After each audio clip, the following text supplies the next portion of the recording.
Guys, അപ്പോൾ ഇന്ന് നമ്മുടെ റമളാൻ ഡേ നമ്പർ 4 ആണ്. അപ്പോൾ ഒരു കുട്ടി പ്രിപ്പറേഷൻ വീഡിയോ ആവാട്ടോ ഗൈസ്. അതിൽ നിന്ന് തന്നെ കുമ്മട്ടിയും പകുതിയാക്കിയതിന് ശേഷം പകുതി ഒന്ന് കുഞ്ഞുതായിട്ടൊന്ന് കട്ട് ചെയ്ത് വെച്ചിട്ടുണ്ട്, പാത്രത്തിലേക്ക് സെർവ് ചെയ്തിട്ടുണ്ട് കേട്ടോ ഗൈസ്. ഇനി നമ്മുടെ സംഭവമൊക്കെ റെഡി ആയിട്ടുണ്ട്. ഇനി നമുക്കിത് ഫ്രിഡ്ജിലേക്ക് ഒന്ന് തണുപ്പിക്കാനായിട്ട് വെക്കാം കേട്ടോ ഗൈസ്.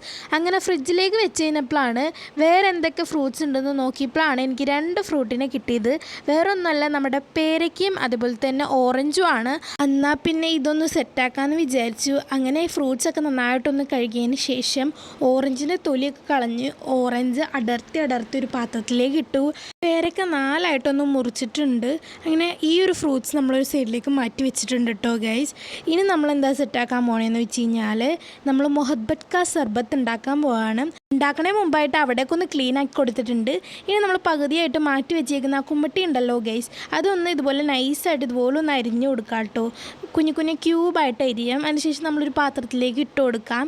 അങ്ങനെ മൊത്തത്തിൽ നന്നായിട്ട് നമ്മൾ ഇത് കലക്കില്ലേ, നമ്മുടെ കുമ്മട്ടി കലക്കണ മാതിരി തന്നെ മൊത്തത്തിൽ വടിച്ചെടുത്തിട്ടുണ്ട്. ഇനി നമുക്ക് അതിലേക്ക് ആവശ്യത്തിന് പാൽ ഒഴിച്ച് കൊടുക്കാം. നിങ്ങൾക്ക് എത്രത്തോളം വെള്ളം പോലെ വേണോ അത്രത്തോളം പാൽ ഒഴിച്ച് കൊടുക്കാം കേട്ടോ. ഇനി നന്നായിട്ടൊന്ന് മിക്സ് ചെയ്തെടുക്കാം. ഇനി നമുക്കിതിലേക്ക് ആവശ്യമായിട്ട് വേണ്ട പഞ്ചസാരയും കൂടി ഇട്ട് കൊടുക്കാം കേട്ടോ ഗൈസ്. ഞാനിവിടെ 3-4 ടീസ്പൂണോളം എനിക്ക് ആവശ്യത്തിന് പഞ്ചസാര ഇട്ട് കൊടുക്കുന്നുണ്ട്. ഇനി അതൊന്ന് നന്നായിട്ടൊന്ന് കുത്തി ഇളക്കിയതിന് ശേഷം അതിലേക്ക് നമ്മൾ സർബത്ത് ഒഴിച്ച് കൊടുക്കാം. അതിനുശേഷം വീണ്ടും ഒന്ന് നന്നായിട്ടൊന്ന് മിക്സ് ചെയ്യാം കേട്ടോ ഗൈസ്. ഇങ്ങനെ നമ്മുടെ എന്താ പറയുക മൊഹബ്ബത്ത് കാ സർബത്ത് റെഡി ആയിട്ടുണ്ട്.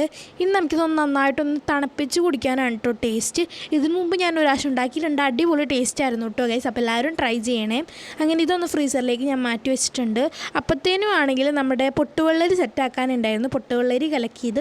അങ്ങനെ അതൊക്കെ ഒന്ന് ക്ലീൻ ചെയ്ത് സെറ്റാക്കി കൊടുത്ത് അതും ഫ്രിഡ്ജിലേക്ക് വെച്ചു. ഇനി നമ്മുടെ വാങ്ങിച്ചേക്കണ കടികളൊക്കെ ഒന്ന് പാത്രത്തിലേക്ക് സെർവ് ചെയ്ത് കൊടുക്കാം. അതിന് തന്നെ മുട്ട വെച്ച് നമ്മൾ സെറ്റാക്കി കൊടുത്തിട്ടുണ്ട്. ചമ്മന്തി ഒരു പാത്രത്തിലേക്ക് ഒഴിച്ച് വെച്ചിട്ടുണ്ട് കേട്ടോ ഗൈസ്.